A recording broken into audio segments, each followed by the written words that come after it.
ನಾನು ನನ್ನ ಕೆಲಸದಲ್ಲಿ, ಅವರು ಅವರ ಕೆಲಸದಲ್ಲಿ ಮಗ್ನರಾಗಿರುತ್ತಿದ್ದೆವು. ಮಾತನಾಡುವಂಥ ಅಗತ್ಯವೇ ಇರುತ್ತಿರಲಿಲ್ಲ. ಪರಸ್ಪರ ಅರಿವು ಇಲ್ಲದೆ ಹೋದಾಗ ಮಾತು ಬೇಕು.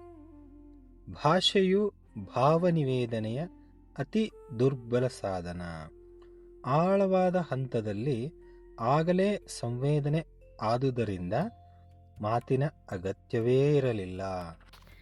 ಎಂದರೆ ನಾವು ಮಾತನಾಡುವುದು ಭಾಷೆಯನ್ನು ಏನು ಬಳಸ್ತೀವಲ್ಲ, ಆ ಭಾಷೆ ಇನ್ನೊಬ್ಬರಿಗೆ ನಾವು ತಲುಪಿಸಲು ಬಳಸುವ ಅತ್ಯಂತ ದುರ್ಬಲವಾದ ಸಾಧನ ಎಂದರ್ಥ.